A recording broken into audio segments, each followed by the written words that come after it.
Hello and a very warm welcome to each one of you in Commerce Education Hub. I hope all are doing good. Today, in the topic of international marketing for BCom final year, we are going to unlock an important topic and that is known as Exim Bank. Exim Bank is a commercial bank which is wholly owned by the Government of India and managed by Ministry of External Affairs. Okay, हमारे country में exports को promote करने के लिए, finance करने के लिए and along with that main focus Exim bank का रहता है free and protective trade provide करना हमारे एक्सपोर्टर्स को एज वेल एज इंपोर्टर्स को. ओके, जो भी रेस्ट्रिक्शंस आ रहे हैं, जो भी हर्डल्स आ रहे हैं and barriers, they all should be turned of with the help of Exim bank so that free and protective trade can be carried upon. Okay, so now let us particularly define the same. Exim Bank क्या है कि it acts as a key player in promotion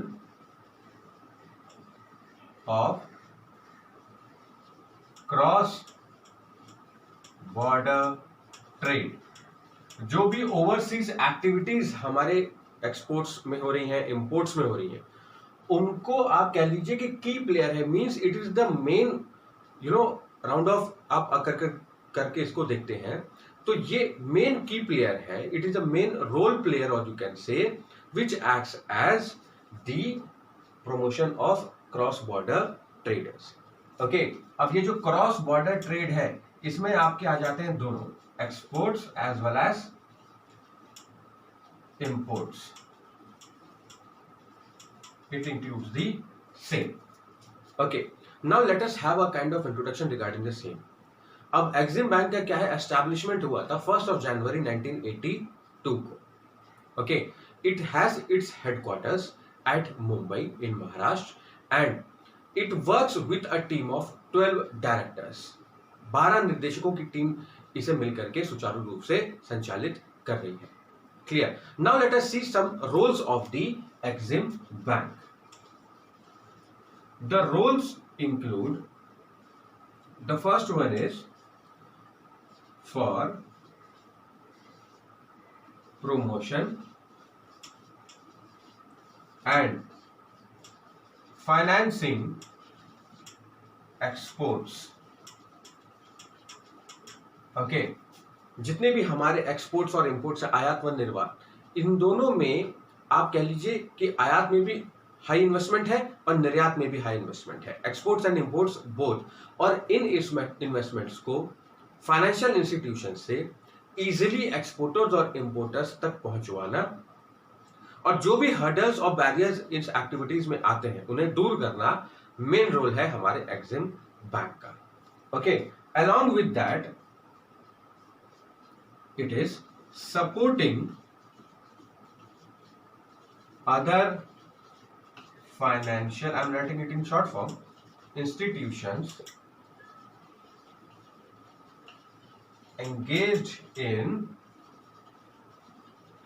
above activity.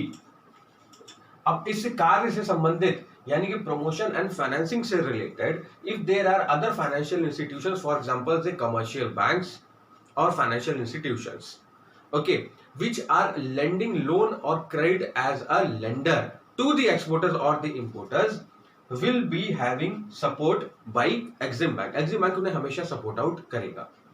Okay, now let us know some kind of objectives in the same. अब objective से क्या है, working Exim bank की clear हो जाती है हमें कि क्या है इसकी वर्किंग. ओके, सबसे पहला हम देखते हैं एक्सपोर्टर्स, और यू कैन से इसको हम सप्लायर भी बोल सकते हैं. Okay, suppliers credit. अब इसमें क्या है, देखिए कि एक्सपोर्टर और सप्लायर्स क्रेडिट ऑब्जेक्टिव जो इसका बन रहा है, यहां पर इंडियन एक्सपोर्टर्स को एक्सिम बैंक एक लार्ज अमाउंट का फंड क्रेडिट बेसिस पर अवेलेबल करवा देती है. ओके, जिससे उनके पास में वो फंड आ जाएगा क्रेडिट बेसिस पर। फंड आने के बाद में जो एक्सपोर्ट्स वो कर रहे हैं, ओके, और जो इंपोर्टर्स उस प्रोडक्ट को इंपोर्ट कर रहे हैं, उस कार्गो को इंपोर्ट कर रहे हैं, कहना उचित होगा, उन्हें भी एक्सपोर्टर्स क्रेडिट पर सामान दे सकते हैं। अगर पेमेंट इन एडवांस नहीं आया है, या कह लीजिए हाफ या हाफ से ज्यादा अगर पेमेंट आ चुका है, for example 70-80% and 20% is left, so उसे क्रेडिट बेसिस पर एक्सपोर्टर्स आसानी से दे सके। उसके लिए फाइनेंशियली उन्हें स्ट्रांग होना पड़ेगा। कौन सपोर्ट करेगा? Exim bank. Okay, now comes the second one, exporter supplies credit हो गया। अब आएगा आपका pre shipment credit. Okay, pre shipment credit means कि गुड्स को मैन्युफैक्चर करने के बिगिनिंग पर, यानी कि अभी शिप्ड नहीं हुआ है, अभी रेडी प्रोडक्ट लोड नहीं हुआ है हमारे कार्गो शिप्स में या कार्गो फ्लाइट्स में आप कह सकते हैं, या by roadways heavy automobile sector में। तो क्या होता है, प्री शिपमेंट मींस अभी मैन्युफैक्चरिंग प्रोसेस बिगिन आउट हो रहा है। तो एक्सपोर्टर को सबसे पहले क्या करना पड़ेगा, उसे जाकर के रॉ मटेरियल खरीदना है, रिसोर्सेज अपने अरेंज करने हैं, मशीनरी, लेबर, सारी चीजें अरेंज आउट करनी होती है। तो उसके लिए उसे चाहिए होगा एक high amount of investment. Who will support? Exim bank. But यहां पर एक लिमिट आ जाती है, फॉर 6 मंथ, 6 महीने के एक समय सीमा तय कर दी जाती है, टाइम पीरियड, जब तक ही सिर्फ एक्सिम बैंक आपको सपोर्ट करती है। आफ्टर 6 मंथ्स जैसे आपका इंपोर्टर आपको पेमेंट सेंड करता है, एक्सपोर्टर को रिटर्न आउट कर देना होगा वो क्रेडिट अमाउंट जो कि 6 महीने के लिए हमारे एक्सिम बैंक ने प्रोवाइड किया था। Okay, now let us move ahead and know the other objectives of the same.